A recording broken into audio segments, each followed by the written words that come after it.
This one off. Can you find it on the ground down there? It's not important, but it's just that. Is that one? Which one? You're talking about the white spots that are on the ground that represent the stars in the sky? No. That's okay. That's really not important. If no. Just point it out to me. If you've seen it, I just want to understand what. Oh, they right here. Okay. All right, but check this out. Okay. I'm gonna go. That's very similar to Stonehenge and different things. No. Is that stone? No, that's not Stonehenge, but that's just similar. No, look here. See? Okay. Now we're gonna go over here a little bit. Forget that bullshit because they doing it. Now here you see them right here.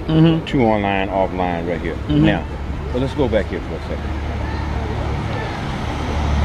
I'm gonna come back to this.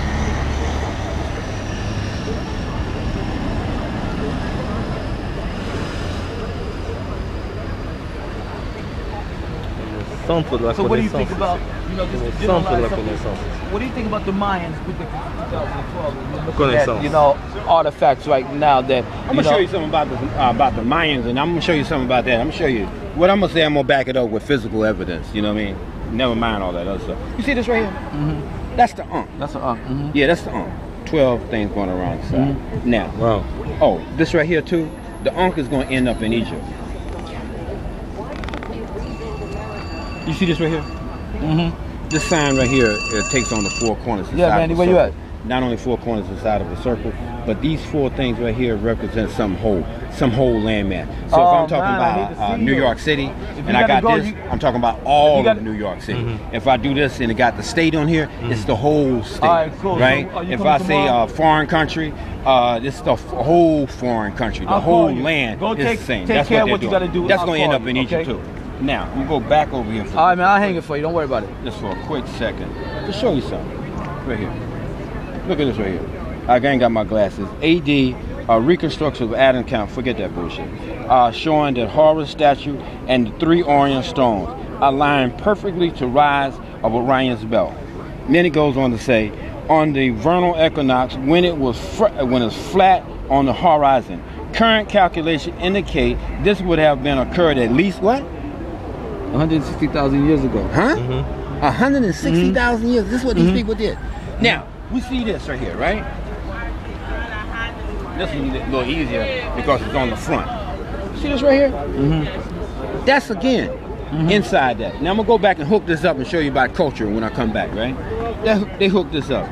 Out of this one, they found out that they got the same thing here, but some of them, they got a 25,960 year cycle here, which means that they knew there was 2,160 year per cycle. Now, since they knew that this would have been in modern day Nubia, what they call Nubia, modern day Nubia, Sudan, that kind of stuff. Now, this right here comes from here 160,000 years ago. This goes to here to 10,000 years ago. Because is it in relationship to the Earth shifting on its axis? No. The way of the front. No. We ain't talking about that right now. No, we ain't know that. No, we just talking about. I'm just going to talk about continuity. Okay. And shift on the continuity will throw it off, but this is all right and exact because it's right and exact here. Now, at least you have to have this to do the 25,000 years there. You got to see one, but you have to see two. You see two, yeah, you know, you pretty good think we got something here. But when you see three, you absolutely sure that the fourth one is going to be what? Exactly like that, right? You absolutely sure now that these sites. So we're talking about African countries from 50,000 here to 70,000 years, 75,000 years. Here we got 160, so we can see they figured out. Now, if they did this here in 160,000 years, that means they had to have an organized culture, an organized way of living, and they had to be able to control their food where they can have time so they can sit there and look at the thing. Also, they had to have high mathematics. They have to have architecture, architecture and engineering to put this together, which means that the mathematics they had to be in calculus, geometry, and all that other stuff, and triangulation in order to get that stuff to stand where it is, because they're dealing with things that's over 2,000 things. That ends up here in Egypt like this. 3 pyramids. This is Sahu. They call it Sahu in Egypt. This right here. Even down to the 3 stars on this side, the 3 pyramids on the side of the small thing. Online, offline. Online, offline. So now what we see, now, the reason why I'm saying that is going back before we're talking about culture unity.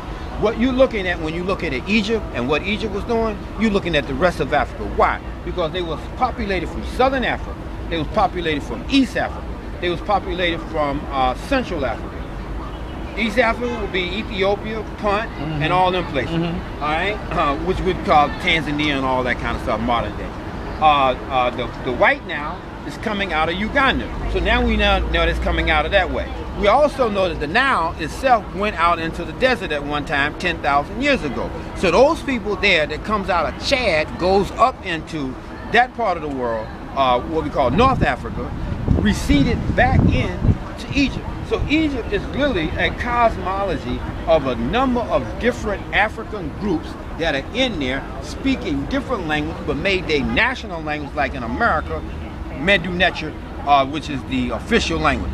And here it is English is the official language, although people speak other kind of languages.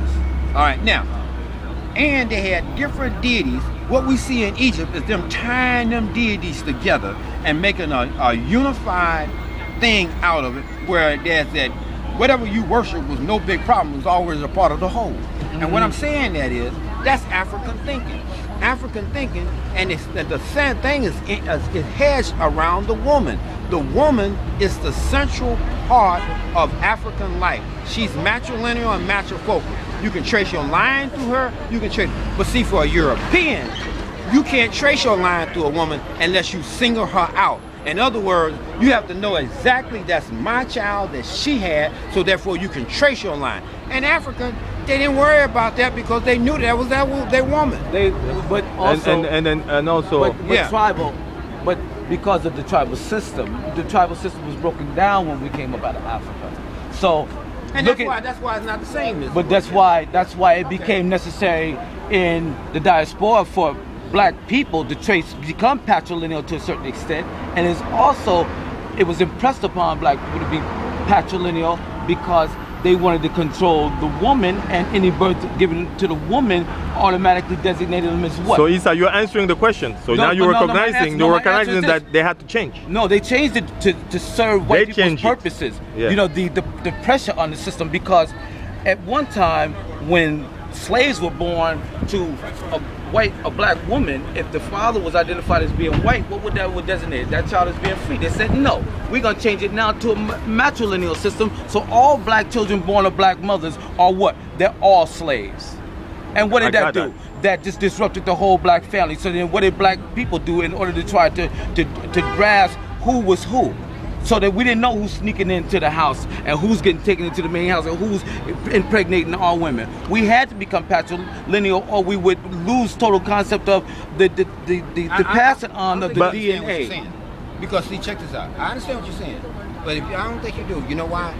Because it didn't matter. It doesn't. No, let me just say that. But it doesn't matter if you're tribal. But if you displaced from the tribe, if you displaced from the tribe, then it does matter because you become a smaller tribe. Now let me just say this. In Europe, in America, it's a patrilineal system. If you can prove that the child came from the father, he was still going to be enslaved, or she was still going to be. If you prove that the white boy was the head, or that the one that had that child was still going to be enslaved. So it doesn't matter which one. Which one it came from. After the system changed, after about 1690, that system was implemented here in America, because that's when we became chattel. They wanted to profit to the fullest extent from black life. Europe was a patrilineal thing way before that. Right, but my point being about black people, it still stands the point that if I can connect myself to a tribe, and I can say that I'm at home in this tribe regardless of who my parent is, I know that I'm part of this tribe, then I am in a family.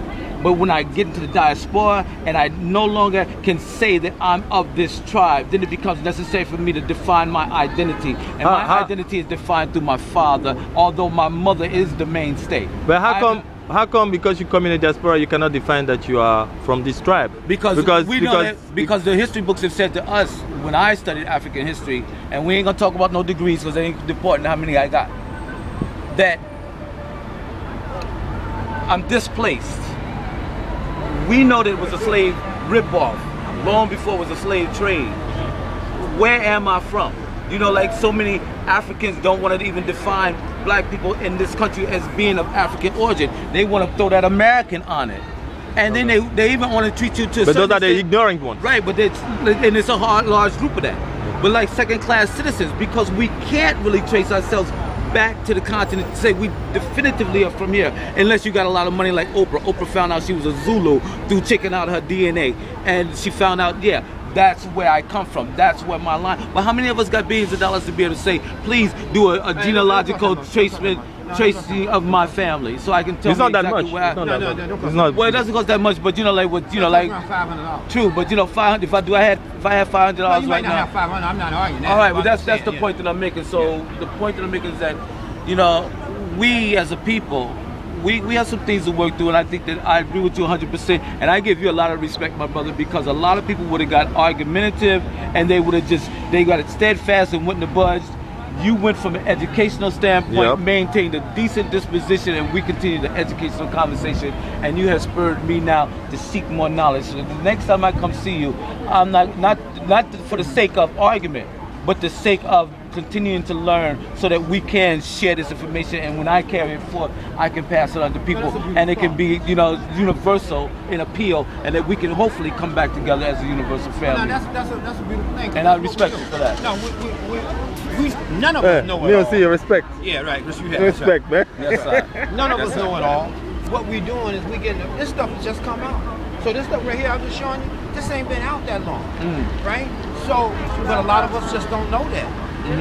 And we see ourselves as individuals not connected, and when really we're connected. We're connected to each other. We're connected to Africa.